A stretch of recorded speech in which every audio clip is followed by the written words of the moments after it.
Okay, here's our third and final model, and this is the model we'll be using generally throughout this course, is the Android Model View model. Android has a special view model class that's integrated into their architecture that they recommend using for this. So that's what we will be working on here. So let's just look at the code here.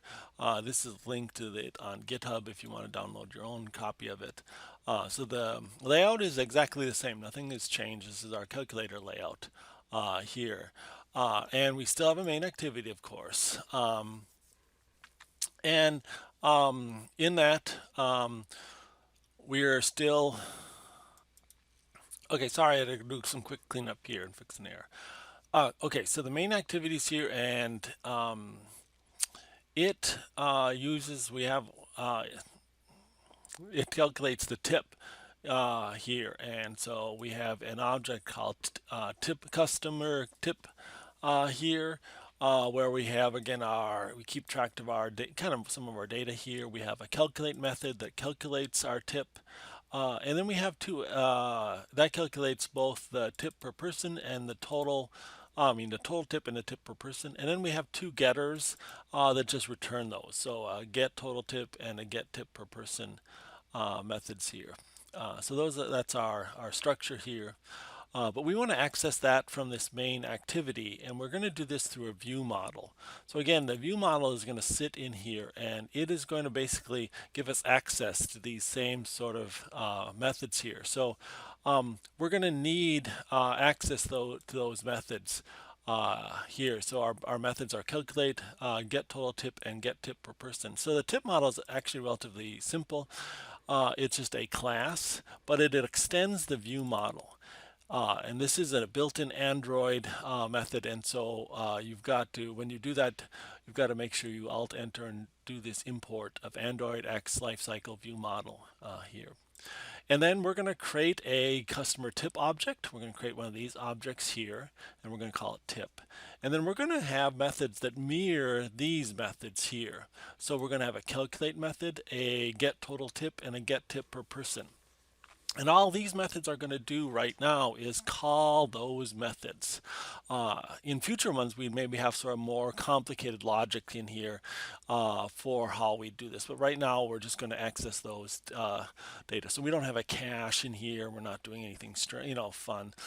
So right now, the calculate method just uses the tip object and calls calculate. The get total tip returns the total tip, and the get tip per person returns the tip per person. And so our main activity is going to have to use these three things.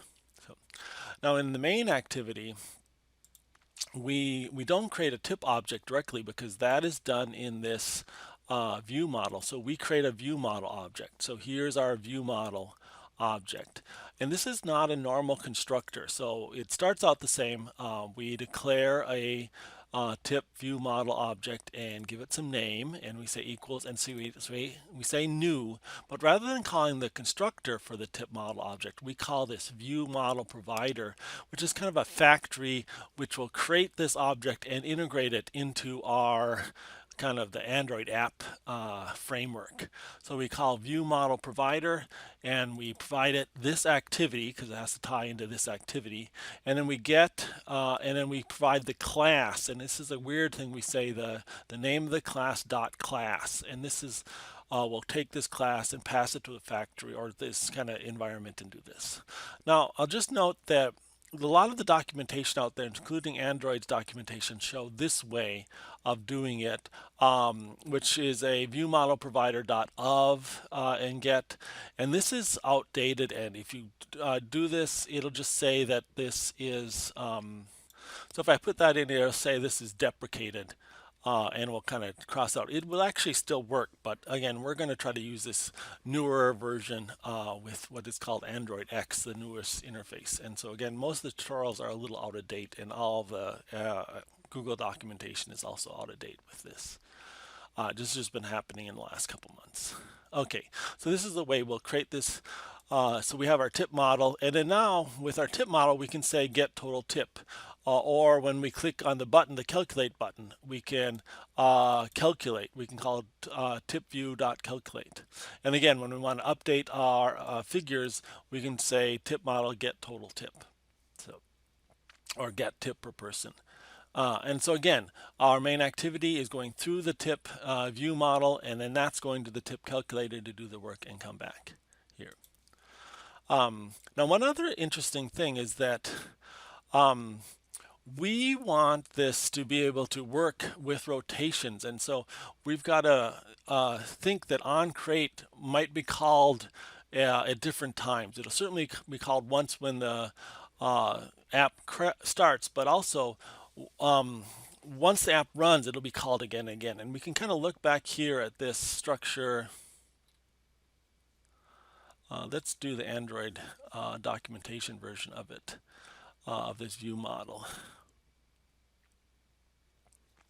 So this is kind of the layout here. So when an activity is created, we call the onCreate method, and then we start and stuff. But if an activity is rotated, the activity is paused, stopped, and then destroyed, and an onCreate is stalled, started again, and on started, on resume. So there's actually lots of methods that are called in these, but we'll generally focus just on the onCreate in these cases. But again, every time this is rotated, onCreate is done. Now, it's interesting to note that the view model scope is consistent or persistent, I guess I should say. It will last beyond the rotation of this. And so our view model object won't be reset, and so any data is in here, and anything it's created. So it is creating this customer tip. It is storing the tip values in it. And because of that, this view model lasts through rotation. So this activity will be destroyed, and all the variables inside main activity will be cleared out and then recreated, and onCreate will be called again whenever we rotate our device or things like that. Also, if you go switch tasks on your phone and then switch back, sometimes that leads to a new version of this being destroyed and recreated, depending on how much memory and stuff you have on your phone.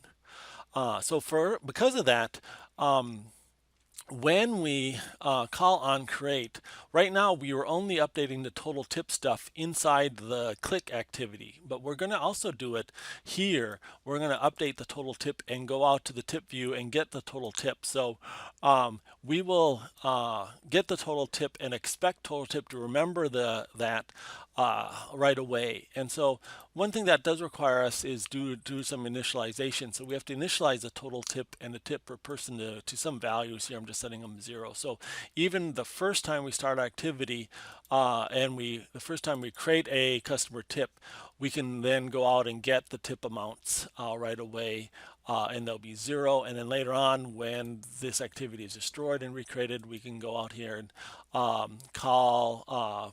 get the tips again and do that. So again, the layout here is that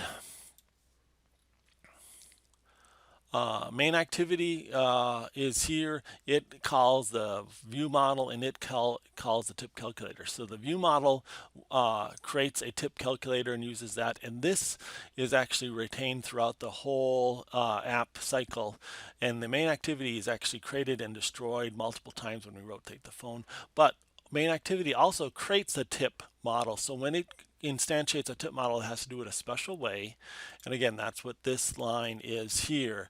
We have to instantiate a special way so it's tied into the main framework of the Android app and can last longer than this one activity. Normally, when you create variables in an activity or in a class, and then that class is destroyed, all the variables are destroyed too, but this makes this persistent here.